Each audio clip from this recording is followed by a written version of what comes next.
Welcome to అమ్మకు ప్రేమతో. And the show sponsored by vanilla spark. అధిక బరువు ఇప్పుడు సమస్యే కాదు, ఒక్క నెలలో మీ బరువును తగ్గించుకోవచ్చు. And music sponsored by Madhura Audio. ఈ రోజు మన అమ్మక ప్రేమతోకి ఒక స్పెషల్ గెస్ట్ రాబోతున్నారు అనమాట. స్పెషల్ గెస్ట్ అని ఎందుకు చెప్పాను అంటే, సినిమా ఇండస్ట్రీ ఉన్నంత కాలం ఆ హీరోయిన్ ఎప్పుడు కూడా మనకు గుర్తుంటారు అనమాట. She is none other than great actress Pratyusha garu. So Pratyusha గారు అంటే మీ అందరికి గుర్తుంటుంటుంది, రాయుడు సినిమాలో రాణి క్యారెక్టర్. ఈరోజు వాళ్ళ మదర్ అండ్ బ్రదర్ ఈ షోకి రాబోతున్నారు. Please welcome.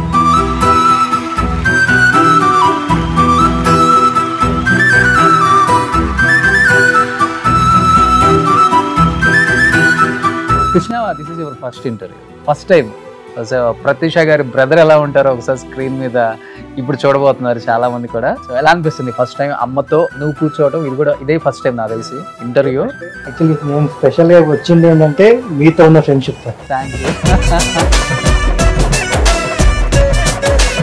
కృష్ణ, మీకు ప్రత్యూష అందం రాలేదనుకుంటా కదా? సరోజిని గారు and Krishna, thank you so much అడగగానే ఈ షోకి వచ్చినందుకు. నిజంగా ఈ రోజు ప్రత్యూష గారు ఉండుంటే అమ్మకు ప్రేమతో షో ఎలా ఉంటుందో ఒకసారి ఊహించుకున్నాను నేను రాత్రి. వేరేలాగా ఉండేది. ఈ రోజు నిజంగా ఉండుంటే స్టార్ హీరోయిన్ లిస్ట్ లో ఉండేది ప్రత్యూష గారు కూడా. ఎందుకంటే తీసింది తక్కువ సినిమాలు అయినా కానీ ఇండస్ట్రీలో తనకంటూ స్పేస్ క్రియేట్ చేసుకున్నారు. 6 సినిమాలు తీసారు నాకు తెలిసి, 6, 7 లేదండి, 22 మూవీస్ తీసింది. తమిళ్, తెలుగు. తమిళ్లో కూడా హీరోయిన్ గా చేసింది కదా. Okay okay. అవి మన తెలుగు మూవీస్ కలుపుకుంటే 22 మూవీస్ చేసింది. చాలా తక్కువ, 2.5 years అనుకుంటాను. 2 సంవత్సరాల్లో 20 సినిమాలు తీసారంటే ఆ ఉన్న ఈ 22 సంవత్సరాలలో ఇంకెన్ని సినిమాలు తీసేవాళ్ళు? అంటే తను టైం వేస్ట్ చేసేది కాదు. ఓకే. 1-2 days మిగిలిన ప్రొడ్యూసర్స్ కాల్ చేసి నాకు ఫ్రీ ఉంది షూట్ చేసుకుంటారా అని అడిగేది. సో తనే మేనేజర్, తనే హీరోయిన్, అన్ని ఆల్ ఇన్ వన్. మేమే. గ్రేట్ నిజంగా. అంటే అమ్మకి ప్రేమతో అనగానే అమ్మ గురించి చాలా మంది తెలియదు. అమ్మ వాల్యూ ఏంటి, అమ్మ మన కోసం మన జీవితంలో ఎన్ని సాక్రిఫైస్ చేస్తారు, మనం ఈ స్థానానికి రావడానికి అమ్మ పడే కష్టం అనేది తెలియటం కోసమే అమ్మకి ప్రేమతో స్టార్ట్ చేసాం. హ్యూజ్ సక్సెస్ అయింది. సో మీ జీవితంలో అమ్మ రోల్ అంటే ఏమని చెప్తారు పిల్లల విషయంలో మీరు? ఫస్ట్ అంటే నేను నా లైఫ్ కంటే ఎక్కువ నా పిల్లల కోసం ఆలోచించాలండి. ఎందుకంటే నాకు 30 years ఉన్నప్పుడే హస్బెండ్ చనిపోయారు. అప్పుడు నేను గవర్నమెంట్ ఎంప్లాయీ, టీచర్గా జాబ్ చేస్తున్నాను. మా హస్బెండ్ సిండికేట్ బ్యాంక్లో ఆఫీసర్గా పనిచేసేవారు బషీర్బాగ్లో. అనుకోలేదు, సడన్ డెత్, హార్ట్ అటాక్ వచ్చింది. ఫస్ట్ టైం సడన్గా హాస్పిటల్ తీసుకెళ్తే డెత్ అయిపోయారు. సో దాంతో 2 పిల్లల బర్డెన్ నా మీద పడిపోయింది. ఆ ప్రత్యూష అప్పుడు జస్ట్ 8th class అలా ఉండే. బాబు చాలా చిన్నోడు. ఆ టైంలో బర్డెన్స్ అన్ని, ఫ్యామిలీ బర్డెన్స్ అన్ని మదర్గా నా మీదనే అయిపోయింది.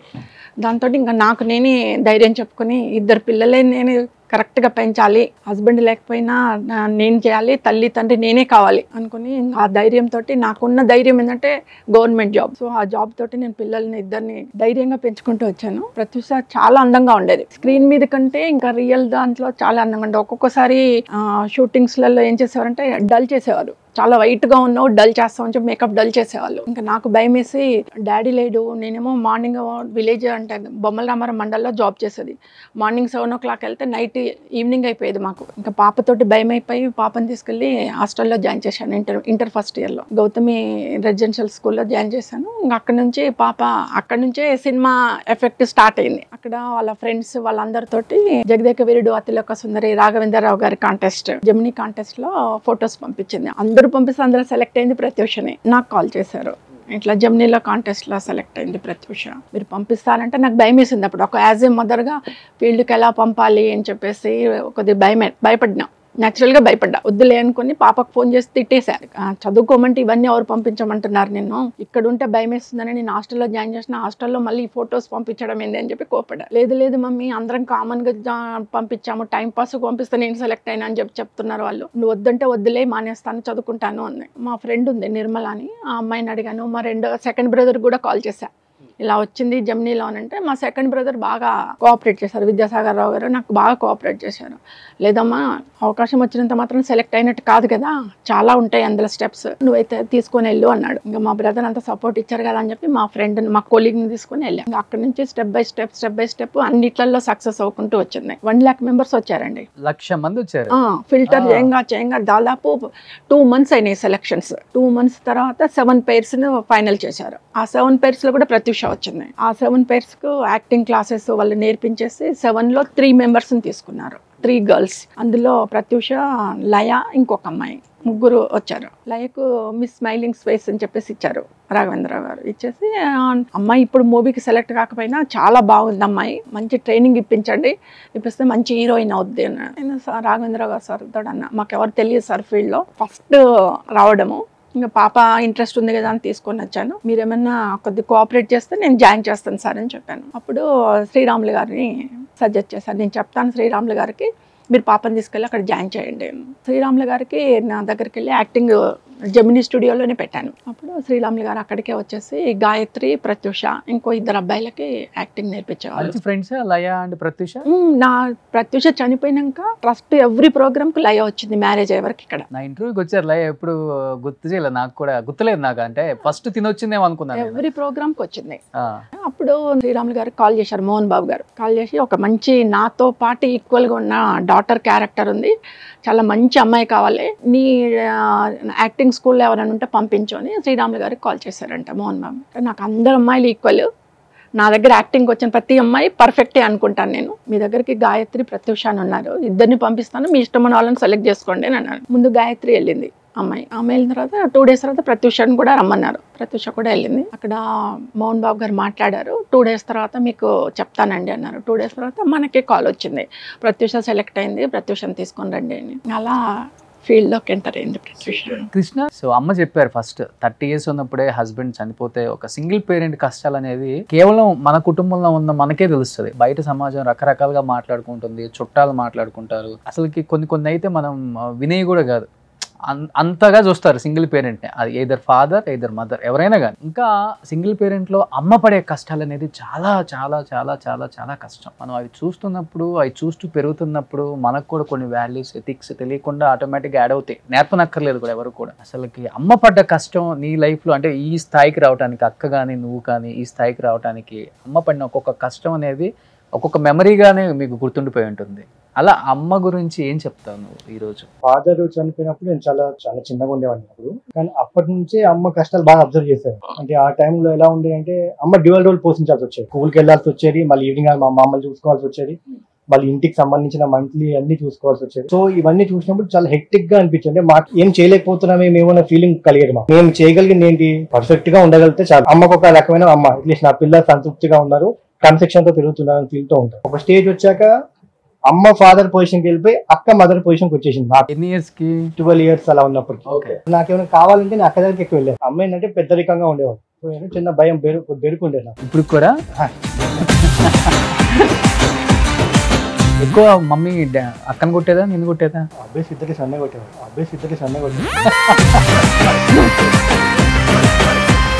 ఎంత ఇన్నోసెంట్, నేను ఎంత కొడతారా అంటే తను ఎట్లా అంటే ఒక ఆరగంటతనం అండి. అక్క ఇస్తే తీసుకునేవాడు, కోపం వచ్చింది అనుకో ఆ బెడ్ మీద కూర్చున్నా, సోఫాలో కూర్చున్నా జుట్టు బట్టి లాగి కింద పడేసేవాడు. లాగి నువ్వు నన్ను ఇట్లా అంటావా, నన్ను అట్లా అంటావా అన్నాడు. మళ్ళీ తనకి ఏదైనా అవసరం ఉంటేనేమో పింకీ అంటాం మేము ఇంట్లో, నిక్ నేమ్ ప్రత్యూష పింకీ. పింకక్క అన్నాడు. కోపం వచ్చింది ఏ పింకీ ఇట్రావే అనేవాడు, అప్పుడు కొట్టేది. అవసరం ఉంటేనేమో నువ్వు అక్క అంటావా లేకపోతే పింకీ అంటావా అని చెప్పి కొట్టేది. అలా జుట్టు బట్టి లాగినప్పుడు నేనే వెళ్ళి అక్క జుట్టు నొప్పి అవుతుంది కదా అంటే వదిలేవాడు కాదు, అప్పుడు ఒక టేస్ట్ వదిలేవాడు ఏడ్చుకుంటూ. చిన్నప్పుడు ఎవరు మంచి టాలెంటెడ్ అంటే కృష్ణనా ప్రత్యూషనా? ప్రత్యూష టాలెంటెడ్ అంటే ఈయన ఎక్స్ప్రెస్ చేయడు తన టాలెంట్ ని, అది కాంబోయిండ్ అంటున్నాను కదా. ప్రత్యూష అలా కాదు, తనకి ఏది అనిపిస్తుందో అది ఎక్స్ప్రెస్ చేసేది. రాయుడు సినిమాలో రాణి ఎలా ఉంటుంది అలానే ఉంటది. ఓకే, అందుకే వాళ్ళు సెలెక్ట్ చేసుకున్నారు. అంటే ఎలా అంటే మా డాడీ లేకుంటేంది, మేము మా ఫ్యామిలీ, మమ్మల్ని ఎవరెందుకు అంటారు, ఎవరనేది అన్నా నువ్వు కామ్గుండు మమ్మీ నేను మాట్లాడతాను అనేది. పెద్ద ఫ్యామిలీ అంటే మీది? నాకు 3 members బ్రదర్స్ ఉన్నారు, ఒక తమ్ముడు ఉన్నాడు, ఒక అక్క ఉంది. పెద్ద ఫ్యామిలీ నాకు. ఇటు మా అత్తగారి సైడ్ కూడా పెద్ద ఫ్యామిలీ, 4 ఆడపడుచులు ఉన్నారు, ఒక బావగారు, ఒక మరిది. అందరూ బాగా టచ్ లోనే ఉంటారు. అందరు టచ్ లో ఉన్నారు. కలుసుకోవటం అంతా కలుసుకోవడం అంతా ఉంది. ఎక్కడ మీ సొంతూరు? భువనగిరి టౌన్. ఓకే. నాన్నగారు మున్సిపల్ చైర్మన్ గా ఉండే అక్కడ. పటేల్ పట్వార్గిరి అంటారు కదా, అది మాది. రెడ్డిసా మీరు? లేదు, కర్నాస్. కర్నాస్. ఓకే. సో ఇక్కడ కొన్ని పిక్స్ ప్రత్యూష గారికి సంబంధించి పెట్టారు. మీకు గుర్తున్న క్షణాలు ఆ ఫోటోలో కొన్ని. అప్పుడు నేను కృష్ణ 5th month నాకు.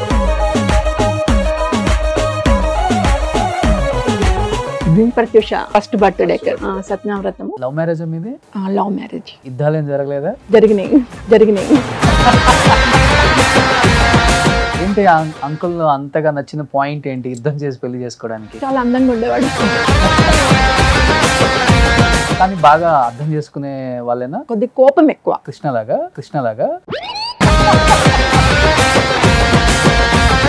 ఎక్కువ కృష్ణ అంటే ఇష్టమా, ప్రత్యూష గారు అంటే ఇష్టమా? కృష్ణ అంటేనే ఇష్టం. ఎందుకంటే సిండికేట్ బ్యాంక్ కు డాగ్ ఉండేది, సింబల్, డాగ్ సింబల్ ఉండేది. డాగ్ సింబల్ స్టాంప్ ఉండేది వాళ్ళకి. బాబు నా స్టాంప్ అని పిలుచుకునేవాడు. ఇది రాయుడు, చెన్నైలో. ఎంత ఉంటుందా అంటే అప్పుడు ప్రత్యూష కేజ్? 16 years. అంతే. ఇంటర్ ఫస్ట్ ఇయరే కదా, అప్పుడే సెలెక్ట్ అయింది. Okay. So first camera face చేసినప్పుడు మీరు ఉన్నారు కదా అక్కడ, భయపడ్డారా మీరు కానీ ప్రత్యూష గానీ? పెద్ద హీరో మోహన్ బాబు గారు అలా చేయలేదు. ఫస్ట్ సెలెక్షన్ అయిన దాని తర్వాత ఒక 1 month తర్వాత షూట్ స్టార్ట్ అయింది. ముందే ఇక్కడికి ఆఫీస్ కి పిలిపించుకున్నారు. ఇక్కడికి ఫ్రీ చేసుకున్నాడు. చాక్లెట్లు ఇవ్వడము, క్లోజ్ గా మాట్లాడము, నవ్వించడము, డైలీ 2-3 hours ఆఫీస్లో కూర్చోబెట్టుకునేవాడు. అప్పుడు ప్రత్యూష అని పెట్టలే, ప్రత్యూష బాలే నేను మేనకా అని పెట్టుకుంటా అని చెప్పేసి మేనకా అని పెట్టాడు. మేనకా ఇది చేయి, మేనకా అది చేయి అని చెప్పి బాగా నవ్వించేవాడు. అట్లా క్లోజ్ అయిపోయింది. అంకుల్ అంకుల్ అంకుల్ అంకుల్ అని చెప్పి క్లోజ్ చేసుకున్నాడు. ఇంకా తనేం భయపడలా, చాలా ఫ్రీగా చేసింది. బట్ ఇంట్లో పని చేస్తుందా ప్రత్యూష? పని చేస్తుంది, బట్ కోపం వస్తే మాత్రం ఎక్కువ చేస్తుంది. ఎలా అంటే తను హోటల్ మేనేజ్మెంట్ చేస్తుంది. అక్కడ నేర్చుకున్న వంటలన్నీ తీసుకొచ్చి మాకు ఎక్స్పెరిమెంట్ చేసి మమ్మల్ని చంపేస్తుంది. బ్రెడ్ ఉప్మా చేస్తానేది, చికెన్ ఫ్రై, చికెన్ 65, చికెన్ 35 అని చెప్పి ఇంత మాడగొట్టేసి పెట్టేసి ఇవి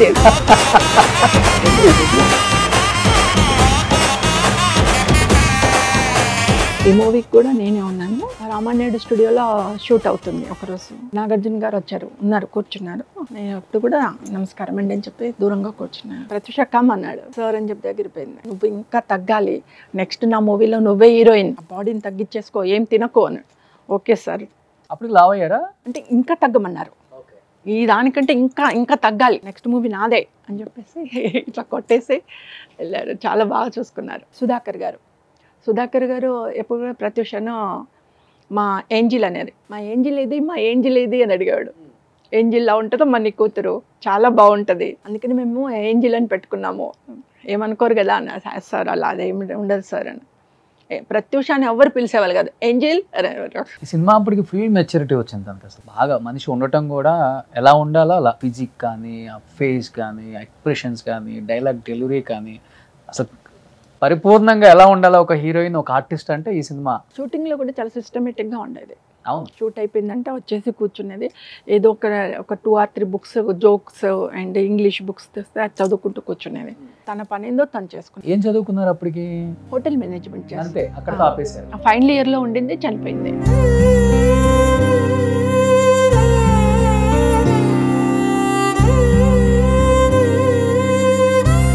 బాండింగ్ ఉండేది వీళ్ళిద్దరికి, ఫ్రెండ్స్ బాగుండేది. తను ఫస్ట్ కదా చనిపోయింది, ఫస్ట్ ప్రత్యూష చనిపోయింది, తర్వాత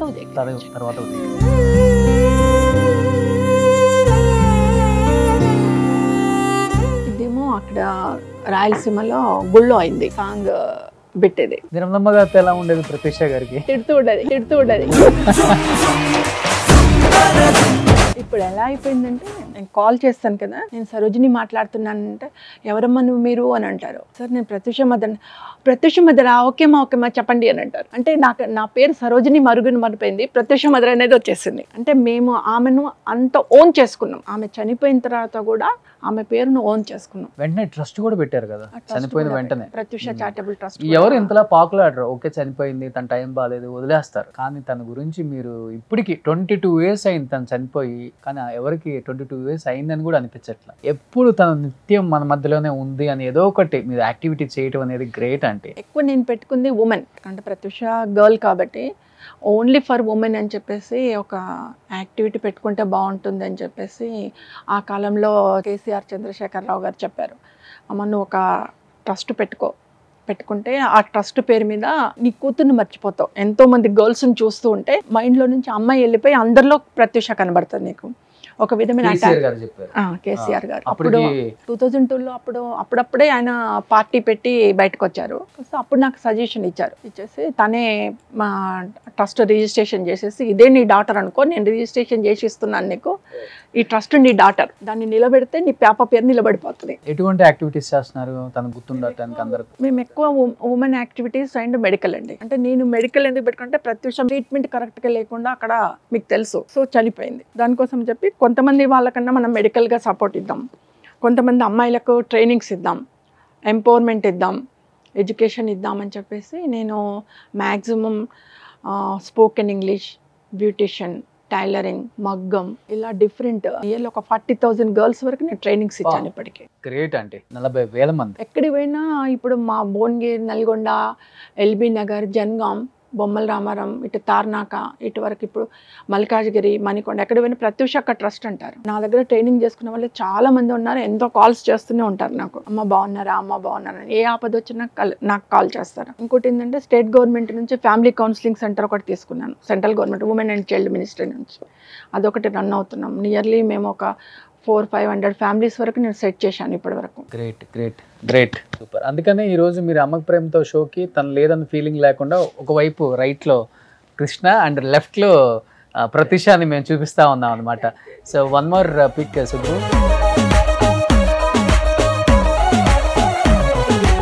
ఇది శ్రీరామ్లైలో నా పిక్చర్ అయిపోయిన తర్వాత అండి ప్రమోషన్స్కి నల్గొండకి వెళ్ళాము మేము. నల్గొండ థియేటర్లో ప్రత్యూష మాట్లాడుతుంది.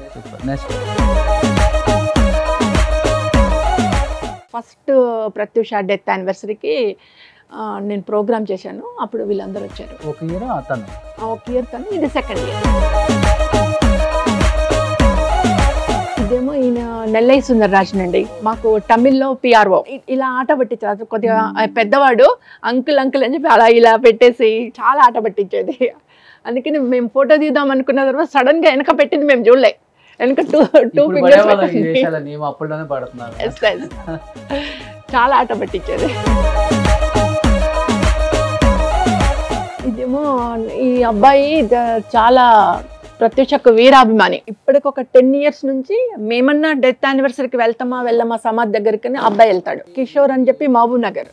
మీ ఫామ్ హౌస్ లో పెట్టుకున్నారా? లేదండి, భువనగిరిలో. ఈ సమాధి పక్కన వాళ్ళ డాడీ సమాధి కూడా ఉంటది. అంటే మా ఫ్యామిలీ ఇదంతా ఒక దగ్గర ఉన్నాయి. అందులో ప్రత్యూషలు పెట్టాం. ఈ అబ్బాయి చాలా బాగా చేస్తాడు.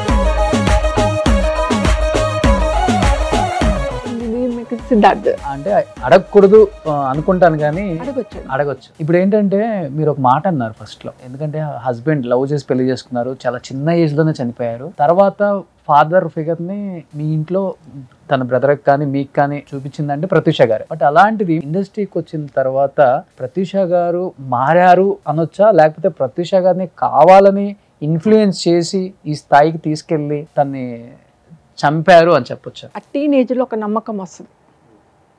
ఆ నమ్మకమే ప్రత్యూషని చంపింది. ఆ సిద్ధార్థుని అతిగా నమ్మింది. నేను చెప్తూనే ఉన్నాను, అతిగా నమ్మకు, పెళ్ళి అయ్యేటప్పుడు అవుతుంది కానీ నమ్మకం ఎక్కువ పెంచుకోకు. నమ్మకం ఎక్కువ పెంచుకుంటే మోసపోతావు. ఆ నమ్మకమే మోసం చేసింది. ఆ రోజు ఆ ఒక్క గడిచి ఉంటే ప్రత్యూష బతికేదేమో అని ఇప్పటికి నేను కొన్ని లక్షల సార్లు అనుకుంటాను. కన్నడ సినిమా నాగేశ్వరరావు గారు మనమడు వెంకట్ ఉన్నారు కదా, ఆయనతోటి కన్నడ సినిమా మూవీ ఉంది. Next day morning opening. ఆ రోజు కనుక సిద్ధార్థ్ తోటి పోకుండా ఉంటే నా బిడ్డ బతికేది. 1 month వరకు షూటింగ్ ఉంది. 1 month వరకు డేట్స్ ఇచ్చేసా. నెక్స్ట్ డే మార్నింగ్ నుంచి 1 month వరకు అక్కడ బెంగళూరు నుంచి చెన్నై వెళ్ళిపోయేది డైరెక్ట్గా. హైదరాబాద్ కూడా వచ్చేది కాదు.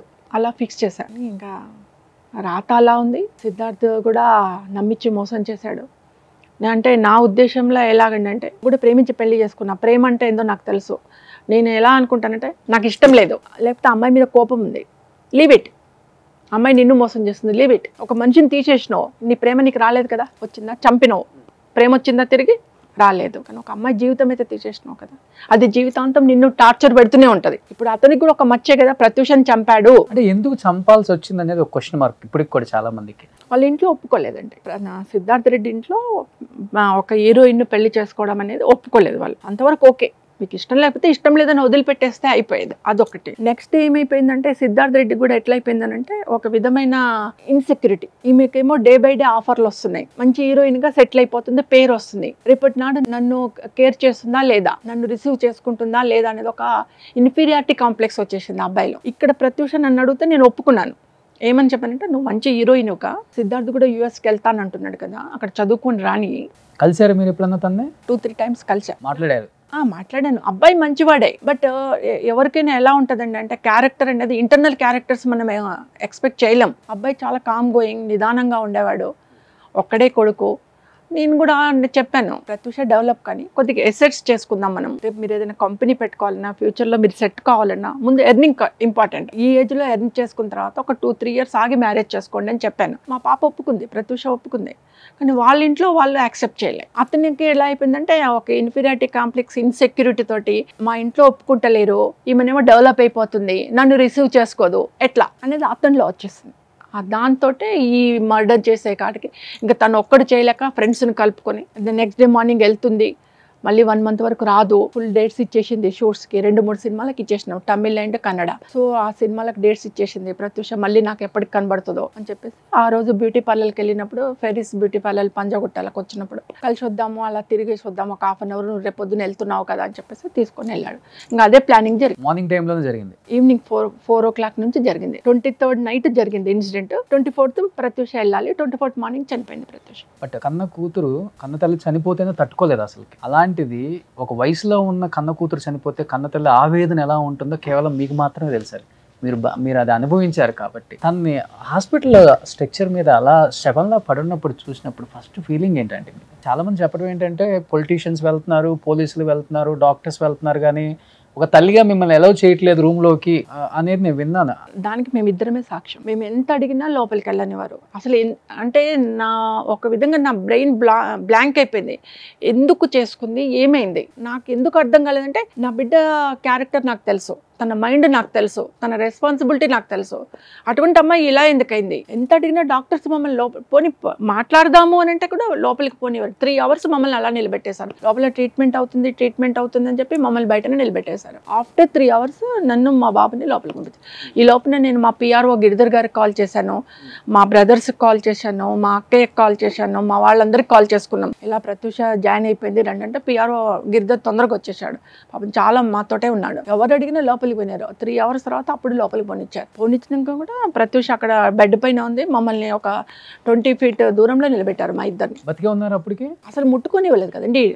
అంత దూరంలో ప్రత్యూష ఉంటే నన్ను ఇక్కడ నిలబెట్టారు. నిలబెట్టేసి చూడండి ట్రీట్మెంట్ జరుగుతుంది అంటారు. పైన ఒకటి హెడ్ లాగా లైటింగ్ పెట్టారు, మాస్క్ పెట్టేశారు, స్ట్రైట్ గా పడుకుంది, కళ్ళు మూసుకుంది. ఇదంతా హెడ్ కు క్యాప్ పెట్టారు, మాస్క్ పెట్టారు. ఇంకేం కనబడుతుంది, ఓన్లీ కళ్ళు మూసేసుకుంది అంతే. ట్రీట్మెంట్ జరుగుతుంది, నా దగ్గరకు పోవద్దు అంటారు. డెడ్ అయిందా, ట్రీట్మెంట్ అవుతుందా, ఐ డోంట్ నో. ఎంతసేపు అంటే మమ్మల్ని ఒక 2 minutes చూడనిచ్చారు అంతే. మీరు వెళ్ళి బయట కూర్చోండి, ట్రీట్మెంట్ అవుతుంది అన్నారు. మీకు ఇన్ఫ్లుయెన్స్ లేదు చేయడానికి? ఇన్ఫ్లుయెన్స్ లేదు. స్టార్టింగ్ నాకు ఎవరు తెలీదు. బయటకు వచ్చేసి కూర్చున్నాం, నేను బాగా కూర్చున్న తర్వాత మళ్ళీ ఒక 20-25 minutes తర్వాత మళ్ళీ పిలిచేసి ప్రత్యూష ఇదేనండి రింగ్. అప్పుడు తనకు డైమండ్స్ అంటే బాగా ఇష్టం. ఈ డైమండ్ ఇప్పటి వరకు కూడా నేను అది పెట్టుకునే ఉంటాను. ఈ డైమండ్ రింగ్, టాప్స్, చైన్ అన్నీ తీసి ఒక కర్చీఫ్లో పెట్టేసి, ఇవి ప్రత్యూష ఆర్నమెంట్స్ అండి, ఇవన్నీ మీరు రాసాము, సైన్ పెట్టి తీసుకోండి అన్నారు. అన్ని సైన్ పెట్టేసి తీసుకున్నాను. మీరు వెళ్ళి బయట కూర్చోండి అన్నారు. అవి తీసుకొని వచ్చి బయట కూర్చున్నాను అంతే. ఇంకా అదే లాస్ట్ మేము ప్రత్యూషను చూడడం. మళ్ళీ చూడలేదు. డెడ్ బాడీ బయటకు వచ్చినాకనే చూసినాం. మళ్ళీ మీరు బయట కూర్చున్నప్పుడు డెడ్ బాడీ కూడా వచ్చేసింది. నెక్స్ట్ డే మార్నింగ్ నైట్ చూసాము అంతే. ఇంకా మేము లాస్ట్ ప్రత్యూషను చూడడం. లైవా అలైవా మాకు తెలీదు. దూరం నుంచి చూపించారు, బయటకు వచ్చి కూర్చోండి అన్నారు. బయటకు వచ్చి కూర్చున్నాం. ఇంకా నైట్ అంతా అక్కడే ఉన్నాం మేము, బయట లాన్ లో కూర్చొని ఉన్నాం. Next day morning 9:30-10 o'clock doctor గారు వచ్చేసి నన్ను అడిగారు, ప్రత్యూష ఇట్లా మోషన్ చేసిందండి డ్రెస్లో, ఇంటికి వెళ్ళి ఒక డ్రెస్ తెమ్మనండి అన్న. మోషన్ అయింది, ఇంకో డ్రెస్ అన్నాక నాకు ఒక హోప్ వచ్చింది, బతికుంది కదా అనుకొని. నేను బాబు మా అన్నయ్య వాళ్ళని కూర్చోబెట్టేసి నేను తార్నాకి వెళ్ళి డ్రెస్ తీసుకొని వస్తాను అని చెప్పేసి మేమిద్దరం ఆటోలో వచ్చేసి గబగబా ఇంకా ఇంటికి వచ్చాను కదా అని చెప్పేసి తొందర స్నానం చేసేసుకొని, నాన్న నువ్వు కూర్చో అని చెప్పి స్నానం చేసుకుని దేవుడికి దీపం పెట్టేసి దండం పెట్టుకొని, ఏం కాకుండా చూడు దేవుడా అని చెప్పి దండం పెట్టుకొని డ్రెస్ తీసుకొని మళ్ళీ వెళ్ళిపోయాం హాస్పిటల్కి. వెళ్ళిపోయిన తర్వాత వాళ్ళు డ్రెస్ తీసుకున్నారు. డ్రెస్ తీసుకొని లోపలికి వెళ్ళిపోయారు. డ్రెస్ తీసుకొని లోపలికి వెళ్ళి హాఫ్ అన్ అవర్కి ప్రత్యూష చనిపోయిందని డిక్లేర్ చేశారండి. మీకు అక్కడ అర్థమైంది అనుకుంటా నాకు అప్పుడు అర్థం కాలే, ఆ టెన్షన్లో ఆ బాధలో ఏమవుతుందో తెలియని కానీ తర్వాత కూల్గా ఆలోచిస్తే నాకు అర్థమైంది. ఓహో డ్రెస్ తెమ్మనేది ఎందుకా అంటే ఆ డ్రెస్ పైన ఉన్నాయన్నీ కూడా తీసేయడానికి, సాక్ష్యాలు దొరకకుండా చేయడానికి ప్రత్యూష డ్రెస్ చేంజ్ చేసిండ్రు, డెడ్ బాడీకి చేంజ్ చేసి దాన్ని తగలబెట్టేసాడు. ఇప్పుడు వాళ్ళు నేను అడిగినప్పుడు చెప్పింది ఏంటంటే ప్రత్యూష మోసం చేసింది, దాన్ని తీసుకెళ్లి డస్ట్బిన్లో వేసిండ్రు వర్కర్స్. మేము డస్ట్బిన్లో ఉన్న ఆర్టికల్స్ అన్నిటిని ఏ డే కాడే మేము కాల్ చేస్తాం, తగలబెట్టేస్తాం. అట్లాగనే ప్రత్యూషది కూడా తీసుకుపోయి తగలబెట్టేసిండు, ఎందుకంటే మోసం చేసిండ్రు కాబట్టి. పోస్ట్ మార్టం ఏం చేయలేదా? పోస్ట్ మార్టం చేశారండి. పోస్ట్ మార్టం ఇక్కడ గాంధీ హాస్పిటల్లో చేశారు. చేసినప్పుడు బాడీ మీద ఏమేమి ఘాట్లు కానీ? ఘాట్లు ఉన్నాయి, ఇక్కడ అన్ని ఘాట్లు ఉన్నాయి, ఇక్కడ అంతా తొడల మీద ఘాట్లు ఉన్నాయి, చెస్ట్ మీద బ్రెస్ట్ మీద ఘాట్లు ఉన్నాయి. లెఫ్ట్ హ్యాండ్ అండి, లెఫ్ట్ హ్యాండ్ పడితే ఇక్కడ 4 ఘాట్లు, ఇక్కడ 1 ఘాట్ ఉంది. ఇలా నేను అది అడిగాను, గొంతు ఒత్తినట్టుగా ఉంది, ఇలా ఒత్తేసినట్టుగా ఉంది, ఒక థంబ్ ఇంప్రెషన్ ఇక్కడ ఉంది, ఈ 4 ఫింగర్స్ ఇంప్రెషన్స్ ఇక్కడ ఉన్నాయి, అంటే గొంతును ఒత్తారు మీరు, ఒత్తి చేశారండి ఇదని. అంటే డాక్టర్స్ ఆన్సర్ ఏంటంటే మేము ట్రీట్మెంట్ చేశాం, ప్రత్యూష పాయిజన్ తీసుకుంది కాబట్టి వామిటింగ్ చేయించాలంటే ఇక్కడ మేము ఇట్లా క్లిప్పింగ్స్ పెట్టేసి వామిటింగ్ చేయించాల్సి వస్తుంది, అందుకనే ఘాట్లు పడ్డాయి అన్నాడు. కానీ అవి నెయిల్ ఘాట్లు అని చెప్పి నేను అన్నాను. నెయిల్ ఘాట్లు అవి, మీరు చెప్పేదేమో క్లిప్స్ పెట్టామంటాను, క్లిప్స్ కాదండి, ఇక్కడ 1 క్లిప్ ఇక్కడ 4 క్లిప్లు ఎట్లా వస్తాయండి అని అడుగుతా కూడా నాది ఎలా అంటండి ఇవన్నీ డౌట్స్ అన్ని క్లెయిమ్ చేసిన అరణ్య రోదన పక్కా రేప్ చేసి చంపింది అంటారా? మునిస్వామి గారు చెప్పారు కదా, ప్రత్యూష తొడల మీద ఒకరికంటే ఎక్కువ వాళ్ళది ఉన్నది. సో ఇది సామూహిక అత్యాచారం. ఆ అమ్మాయిని చాలా సార్లు అత్యాచారం చేశారు, ఒక్కరు చేయలేదు, చాలా మంది చేశారు చెప్పి రిపోర్ట్ క్లియర్ కట్గా ఇచ్చారు. కానీ మునిస్వామి రిపోర్ట్ని ఎవరు కౌంట్ చేయలే. ఆ రోజుల్లో ఇన్ఫ్లుయెన్స్ వచ్చేసింది, డబ్బులు వచ్చేసినాయి, గవర్నమెంట్ ఉంది వాళ్ళది. ఒక ఆడపిల్ల జీవితంతో ఇష్టానుసారంగా ఆడుకున్నారండి. ఒక విధంగా చెప్పాలంటే వాళ్ళ ఇష్టం వచ్చినట్టు ఆడుకున్నారు. వాళ్ళకి ఆడపిల్లలు ఉన్నారా లేరా భగవంతునికి తెలవాలా. ఈ రోజు వరకు కూడా నా మనసు కాలిపోతుంటుంది ఒక్కొక్కసారి నేను ఆలోచిస్తే. ఇష్టానుసారంగా నా బిడ్డ జీవితంతో ఆడుకున్నారు, బతుకున్నప్పుడు ఆడుకున్నారు, చనిపోయినాక కూడా ఆడుకున్నారు. అంటే ఒక సాక్ష్యం రాకుండా వాళ్ళ జీవితాలే కాపాడుకోవాలి, వాళ్ళే మనుషులు, వాళ్ళవే కుటుంబాలు, మా కుటుంబాలు కాదు, మేము మనుషులం కాము అన్నట్టుగా వికృతంగా ఆడుకున్నారండి. దేవుడు ఉన్నాడు, నా పాప చూడలేకపోయినా నేను చూస్తా, ఒక్కొక్కరు బతుకులు చూస్తున్నా, ఇంకా చూస్తా. లాస్ట్గా మాట్లాడిన మాటలు ఏంటి అసలు మీతో? లాస్ట్కి ఏం లేదండి, ఆ రోజు ప్రత్యూష మార్నింగ్ నేను నవగ్రహ పూజ చేయించిన, గుడికి వెళ్ళాం ఆ రోజు మార్నింగ్. అంటే నెక్స్ట్ డే వెళ్ళిపోతుంది కదా, మూవీ ఓపెనింగ్ ఉందని చెప్పేసి నవగ్రహ పూజ చేయించినాం టెంపుల్కి వెళ్ళి. నేను బాబు మా అన్నయ్య కూతురు అందరం కలిసిపోయి పూజ చేసి ఇంటికి వచ్చేసాము. 1:32 అయింది. చపాతీ తింటామంటే చపాతీ చేసేసి మాకు ఇద్దరికి, మా అన్నయ్య కూతురు కూడా ప్రత్యూష లాగానే నాతో క్లోజ్గా ఉండేది, వాళ్ళిద్దరికి తినిపించేసి కరెక్ట్గా 3:30కి వెళ్ళారు ఇంట్లో నుండి. నాతో ఏం మాట్లాడి నేను ఒకటే చెప్పా, అమ్మ నేను లగేజ్ అంతా సదిరేస్తున్నాను, మీరు తొందరగా వెళ్ళి బ్యూటీ పార్లర్కి వెళ్ళి ఫేషియర్, మెడిక్యూర్, పెడిక్యూర్ అవన్నీ చేంజ్ చేసుకుని వచ్చేటప్పుడు ఫ్లైట్ టికెట్లు తీసుకొని రండి, తొందరగా వెళ్ళిపోదాం, వచ్చేసండి, చీకటి పడకుండా రండి అంటే లిఫ్ట్ దాకా వెళ్ళి నేనే సెండ్ ఆఫ్ చేశాను. నేను మా సిరికి కూడా చెప్పాను, సిరమ్మ తొందరగా రండి, మళ్ళీ రేపు మార్నింగ్ వెళ్ళాలి మనము అని చెప్పేసి, లేదత్తా తొందరగా వస్తామని బాయ్ చెప్పి పంపించాను అంతే. అదే లాస్ట్ నేను నా కూతురుని చూడండి. ఎక్కడ మిస్ అయ్యారు? మీ అన్న కూతురు తింతో పాటు వెళ్ళింది కదా బ్యూటీ పార్లర్లో అండి. బ్యూటీ పార్లర్కి వెళ్ళిన తర్వాత లోపల ప్రత్యూష ఫేషియర్ చేయించుకుంటుంది, పాప బయట కూర్చుందంట లాన్లో, ఒక విజిటర్స్ రూమ్లో కూర్చొని ఉంది, ఎవరు సిరి. అప్పుడు సిద్ధార్థ్ వచ్చాడంట, వచ్చేసి ప్రత్యూష ఎక్కడుందంటే లోపల చేసుకుంటుందంట, నేను వచ్చానని చెప్పవా ఒకసారి అంటే లోపలికి వెళ్ళి చెప్పిందట, ఇట్లా సిద్ధార్థ్ రెడ్డి వచ్చాడంటే నాది అయిపోతుంది కూర్చోమని చెప్పాను. ఇంకా తను మెడిక్యూర్, పెడిక్యూర్, ప్రత్యూష అన్నీ చేసేసుకొని బయటకు వచ్చిన తర్వాత కొద్దిగా అలా డ్రైవింగ్ వెళ్దాము మనము, అట్లా వెళ్ళేసి వద్దాము ఒక హాఫ్ అన్ అవర్ అంటే, సిరెండదంటే అత్త తొందర రమ్మన్నది, మార్నింగే వెళ్ళాలి మనము, మళ్ళీ కష్టమైపోతుందంటే ఇప్పుడే వస్తాము అక్క, ఒక అక్క అని పిలిచేది, వదినమ్మని కూడా అక్క ఇప్పుడే వస్తాము, 15 మినిట్స్లో నేను వస్తాను, అలా తిరిగేసి వస్తాము ఒక 15 మినిట్స్, మళ్ళీ 1 మంత్ వరకు రాము కదా, అట్లా మాట్లాడుకొని వస్తాం, నువ్వు కూర్చో అక్క అంటే, మరి తొందర రావాలి అన్నది. సరే అని చెప్పేసి సిరిని అక్కడే కూర్చోబెట్టి వీళ్ళిద్దరు వెళ్ళారు కార్లో. వెళ్ళి ఇంకా వెళ్ళడం అటే, ఇంకా సిరిని కలవలే ఇంకా ప్రత్యూష. వెళ్ళిపోయి అలా తిరుగుతూ మధ్యాహ్నం 6 o'clock అలా నాకు కాల్ చేసింది. కాల్ చేసి ఇట్లా జయం ఆఫీస్ నుంచి కాల్ వచ్చిందమ్మా, నన్ను రమ్మన్నారు, నేను వెళ్తున్నాను, సెలెక్ట్ అయ్యానంట, ఒకసారి రమ్మన్నారు, నేను వెళ్తున్నాను, సిద్ధుతో ఉన్నాను అని అన్నది. జయం అంటే మన నితిన్ మూవీ, సదా బదులు తిను ఉండాలి, తను ఉండాలి, సెలెక్ట్ అయింది తను. ఓకే, అదే లాస్ట్ నాతో మాట్లాడు. అప్పుడు 6 అయిపోయింది, 7 అయిపోయింది, 7:30 అయిపోయింది. నేను తనకు మొబైల్ ఉంది, మొబైల్కి ఎంత కాల్ చేసినా ల్యాండ్ ఫోన్ నుంచి కలవట్లేదు, రింగ్ అవుతుంది ఎత్తట్లేదు, రింగ్ అవుతుంది ఎత్తట్లేదు, ఏంటబ్బా రింగ్ అవుతుంది ఎత్తట్లేదు, సరే ఎక్కడన్నా ఉందేమో అనుకున్నాను. నేను కాల్ చేసిన హాఫ్ అన్ అవర్కి నాకు కేర్ హాస్పిటల్ నుంచి కాల్ వచ్చింది. ఒక అతను ఎవరో అన్నోన్ పర్సన్ కాల్ చేశాడు.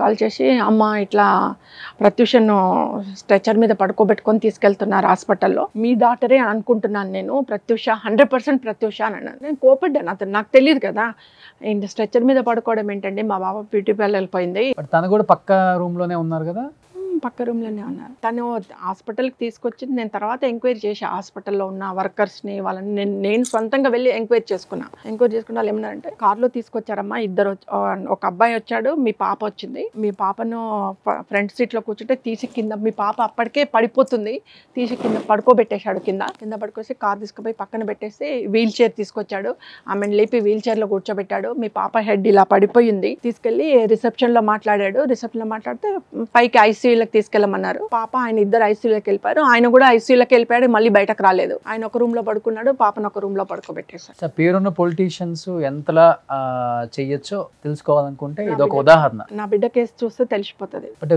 ప్రత్యూష చనిపోయిన తర్వాత ఎప్పుడైనా కానీ మీరు అన్నారు కదా ఒక 2-3 సార్లు నేను కలిసాను తన్ని అని, ఎప్పుడన్నా సిద్ధార్థ్ మీతో మాట్లాడటం కానీ ఇలా జరిగింది? లేదండి, నెవర్. అంటే నేను చూసింది నాంపల్లి కోర్టులో తను అక్కడ నిలబడి ఉన్నాడు, నేను కూడా నిలబడి ఉన్నాను, చెప్పమన్నారు అంతే. ఏడ్ చేశాడు, అక్కడ కళ్ళ నుంచి నీళ్ళు వచ్చేస్తున్నాయి, ఆడ నిలబడ్డాడు. ఏది ఏడ్చినా ఏది చేసినా నువ్వు చేసింది అన్యాయం, నువ్వు చేసింది దారుణం. తెలుసా మిగతా ఆయన కాకుండా నలుగురు పొలిటీషియన్ కొడుకులు ఎవరు మీకు తెలుసా? ఆ రోజుల్లో ఎలా అంటే ఇంత సోషల్ నెట్వర్క్ లేకపోయింది, ఇంత మీడియా లేకపోయింది. అసలు ఇంత ఉంటే మీ బిడ్డ బతుకుంటున్నాము. నా బిడ్డ బతికుండును, ఒకవేళ నా దురదృష్టం కొద్దీ అదే జరిగి ఉంటే మాత్రం జస్టిస్ జరిగేది నాకు 200%. ఈ రోజు వరకు కూడా నాకు జస్టిస్ జరగట్లేదు. ఈ రోజు వరకు కూడా సుప్రీంకోర్టులో ఉంది కేసు, ఈ రోజు వరకు కూడా ఐఎమ్ ఫైటింగ్ విత్ లీగల్. మొన్న 1 వీక్ కిందట కూడా కోర్టులో కేసు వచ్చింది. ఎప్పుడంటే 2011లో నేను సుప్రీంకోర్టుకి వెళ్ళాను. 13 ఇయర్స్ 2 సార్లు టేబుల్ మీదకి వచ్చిందండి. ఎంత దారుణం అండి. న్యాయ వ్యవస్థ ఎలా ఉంది అనే దానికి నిదర్శనం ప్రత్యూష కేసు. మొన్న వచ్చింది, డేట్ కూడా ఇవ్వలేదు, మళ్ళీ పోస్ట్పోన్ చేశారు. మీరు ఇప్పుడు కూడా శిక్ష పడాలని పోరాడుతున్నారు. I never leave. అంటే నాకు ఏపీ తెలంగాణలో ఉన్న అడ్వకేట్ల కంటే బయట అడ్వకేట్లు ఎక్కువ కోఆపరేట్ చేస్తున్నారండి, అయ్యో అమ్మ అని. బట్ మీకు అండగా నిలబడ్డ యాక్టర్స్ ఎవరు లేరా? తనతో పాటు యాక్ట్ చేసిన చాలా మంది ఉన్నారు పెద్దవాళ్ళు.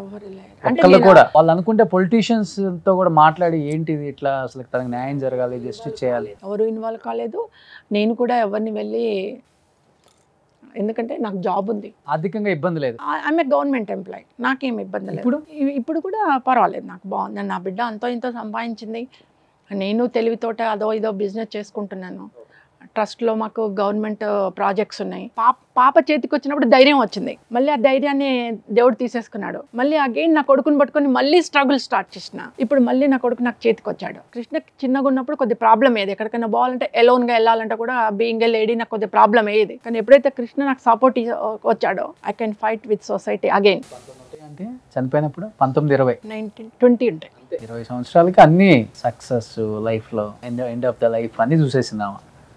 ఇప్పుడు ఉంటే ఒక 42-41 41-42 ఉండేది. స్టార్ హీరోయిన్ అయ్యి ఒక రేంజ్ లో ఉండేవాళ్ళు. ఎప్పుడైనా అనుకుంటారు కదా మీరు మైండ్ లో, అబ్బా నా కూతురు ఇప్పుడు ఉంటే ఏ స్టార్ హీరోయిన్ హోదాలో ఉండేదని? తను కూడా అలాగే కలిగినది. మమ్మీ నేను ఒక బిల్డింగ్ కట్టినానంటే పైన నేను ఫస్ట్ ఫ్లోర్లో నేను ఉంటాను, తమ్ముడు కింద ఉండాలా. వాడికి కూడా వార్నింగ్ ఇచ్చేది. అమ్మని ఏమనంటే నేను పైన ఫస్ట్ ఫ్లోర్లో ఉంటా, కిందికి కూడా రాని అమ్మని, నేను అంత బాగా చూసుకుంటాను, నువ్వు అమ్మని ఎప్పుడు కోపడొద్దు, అమ్మని ఏమనొద్దు, నువ్వేమన్నా అన్నావు అంటే నేను తీసుకెళ్ళిపోతా అమ్మని. కానీ మన ఇద్దరం ఒకటే బిల్డింగ్ కట్టుకుందాం, పెద్ద బిల్డింగ్ కట్టుకుందాం, ఇద్దరం ఇంట్లో. తమ్ముని వేరు ఉంచా, నేను మమ్మీ, నేను ఏది సంపాదించినా సరే 50-50. అంత కాన్ఫిడెంట్ గర్ల్ అండి తను, చాలా కాన్ఫిడెంట్. దానిలో తమ్ముడి మీద బాగా అటాచ్మెంట్. అలాంటి అమ్మాయి సడన్గా వాడికి కూడా ఇలా అయిపోయిందంటే, అంత బాగా చూసుకుని అన్నాడు కదా మదర్ ప్లేస్లోకి వచ్చింది మా అక్క అని. అలాంటి అక్క వెళ్ళిపోయేసరికి డల్ అయిపోయాడు. అసలు వాడికి కూడా ఏం అర్థం కాలే, ఏమైంది, చిన్నప్పుడు డాడీ పోయిండు, ఇప్పుడు అక్క పోయింది, ఏమైంది మాకు ఒకసారి మొత్తం బ్లాక్ అయిపోయింది అన్నట్టు.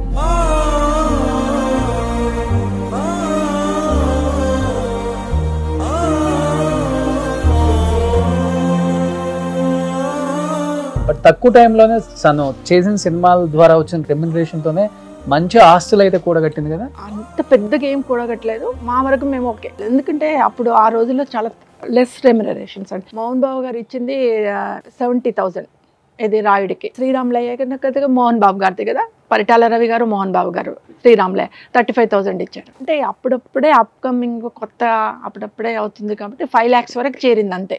5 lakhs లాస్ట్ రెమ్యునరేషన్ తీసుకుంది. 20 years బ్యాక్ 5 lakhs అంటే పెద్ద విషయం.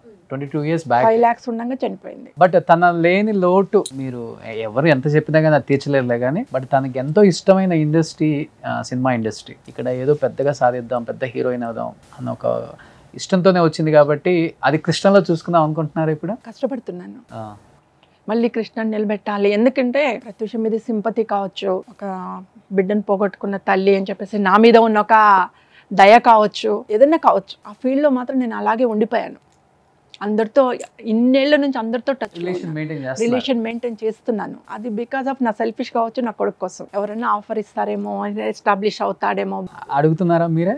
నేను అడుగుతున్నాను, నేను ఇన్వాల్వ్ అవుతాను. మన రుద్రంగి సినిమాలో కూడా ఒక చిన్న ఇన్వెస్ట్మెంట్ చేసి యాజ్ ఏ పార్ట్నర్గా కూడా వెళ్ళాను. సో అలా మెల్లిమెల్లిగా ఎంటర్ అవుతున్నాను. ఇప్పుడు కృష్ణకు మూవీ ఒకటి స్టోరీ రెడీ అయింది, ప్రీ ప్రొడక్షన్ చేస్తున్నాను. కృష్ణ కలుస్తున్నావు నువ్వు? డైరెక్టర్స్ ని కలవటం కానీ, హీరోస్ తో, డైరెక్టర్ ప్రొడ్యూసర్స్ ని కలుస్తూ ఉంటాను. బాగున్నా లుక్ నువ్వు కూడా. సో చెయ్యాలి అంటే ఓన్లీ హీరోగా పెట్టుకున్నావా, లేకపోతే మంచి రోల్ ఏదొచ్చినా పర్వాలేదు? మంచి రోల్ ఏదైనా హీరోగా అని చెప్పి ఇట్లా మనం కట్ ఆఫ్ మార్కే పెట్టుకోలేదు. మంచి ఏదైనా గుర్తింపు వచ్చిన రోల్ ఏదైనా పర్వాలేదు. ఓకే, ఖచ్చితంగా లుక్ కూడా బాగుంటుంది. కృష్ణ కష్టపడుతున్నావు, అక్క ఇండస్ట్రీలో ఏదైతే అనుకుందో అది నేను సాధించాలనుకుంటున్నావు కాబట్టి. సో మంచి మంచి డైరెక్టర్స్, కొత్త డైరెక్టర్స్, ఓటీటీ అన్నీ వచ్చినాయి, చాలా ప్లాట్ఫామ్స్ వచ్చినాయి. నువ్వు ఒకసారి ప్రయత్నిస్తే డెఫినెట్గా మంచి అవకాశాలు అయితే నీకు వస్తాయి. చాలా మంది ఈ ఇంటర్వ్యూ చూసిన డైరెక్టర్స్ కానీ, ప్రొడ్యూసర్స్ కానీ, హీరోస్ కానీ, ప్రత్యూష బ్రదర్ వస్తున్నాడు ఇండస్ట్రీకి, మనం ఎందుకు తీసుకోకూడదు, మనం ఎందుకు ఆఫర్ అయ్యకూడదు అనుకుంటారు. కాబట్టి నువ్వు కూడా ట్రై చెయ్యి, పోయేదేం లేదు. అంతే కదండి. So thank you so much aunty ఈ షోకి వచ్చినందుకు. సో థ్యాంక్ యూ ప్రతీష గారు. Thank you thank you so much.